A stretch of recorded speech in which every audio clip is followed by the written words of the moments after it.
Youth Detention Center. At first, like, whenever we were walking in, that was kind of, like, scary almost, but after, like, you looked out at everybody, there were some of them that were, like, dancing and stuff. So, not all of them were just, I mean, some of them were nice. This was a unique detention center, those of you who've been before.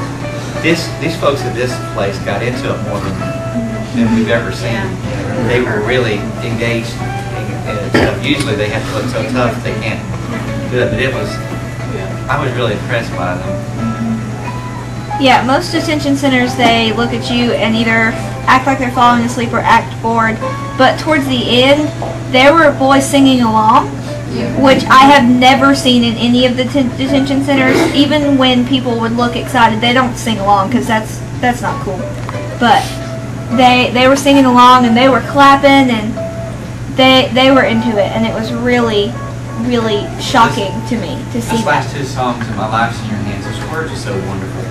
And then to have that stir up the gift, never be afraid. What a great way to end, to encourage those folks. I was thinking today to give them a word. All right, I keep coming to you four girls. Good, go ahead. There's this guy who's like kind of in the middle of Oh, we're gonna stand up and talk about this. there's this guy I was watching, he was like kind of in the middle of everything, and at the very beginning he was already singing and dancing with everything, and everybody, like the guys that were sitting next to him, like around him, they were like hitting him, telling him, like kind of like hitting him on the back, like stop, stop, stop, and he would not stop throughout the whole thing, and that was like really cool. I was talking to the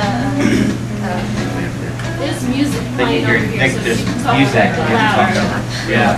well, I was talking to the director guy. I don't know exactly what his job Chaplain. was. Was he the chaplain? Okay. Well, I was talking to him, and he said that a lot of the guys in there were raised by their grandmothers, and they were raised going to church, so they knew some of the songs, and they were singing along.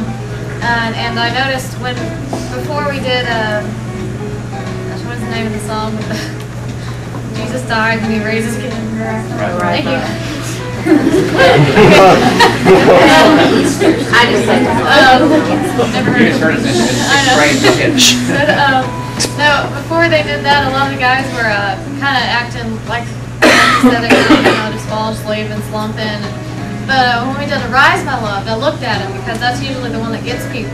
And they kind of all just kind of lifted their heads up and looked like they were really paying attention. And then the really emotional part, they all clapped, and I thought that was really neat. Kind of like we broke through finally.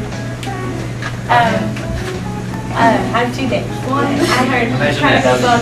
One kind of goes to her. I heard one of the adults say before that when the sticks were sticking. I don't know.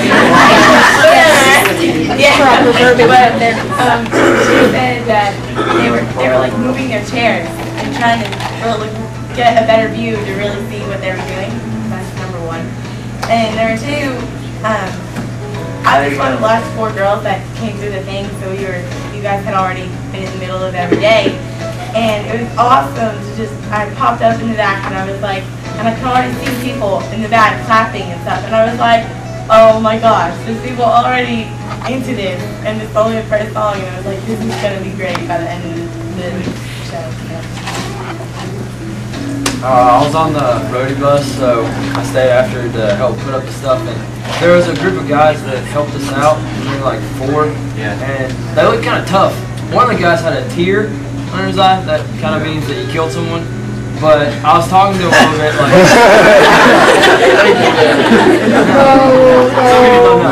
I was talking to all those guys, like saying thanks and stuff. And, they responded. They didn't even say words, but after they finished all their stuff, I was like, "Thanks for coming, guys." They're like, "Thanks for having us." Like all of them all at the same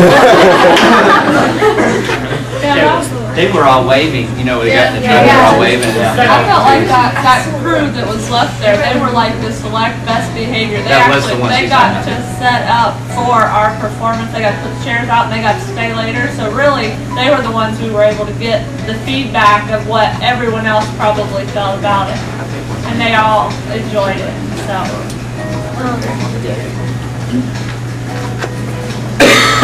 Several of make contact with those young men at the end there, because we were asking the chaplain, well, can we talk to them, you know, as the adults? Are they approachable? And he goes, well, yeah, I guess as far as the guys, these are the ones I would trust, you can do that. And we went over, and just their reaction to us taking their hands, I'm Kathy, and making eye contact, it was like you could just see them stand a little bit taller, you know, it was so meaningful to them that we're like, these people are talking to us, we're not nothing, you know, and that was what, one of the things that Chaplain was telling us is that they feel like society doesn't care about them. And so when groups like this come in, it's a big deal for them to get to come in and hear it. And it is very meaningful to them. Just sad that it wasn't a bigger group. And he said he was so sick about that because it was an administrative decision because they've been having fights and stuff. So they penalized them by not letting them go. That's something I've begun to realize is all the places we've been going to. I mean, when you guys were saying like down and out places, I wasn't thinking like down and out. I was thinking down and out. I know that sounds weird to you guys, but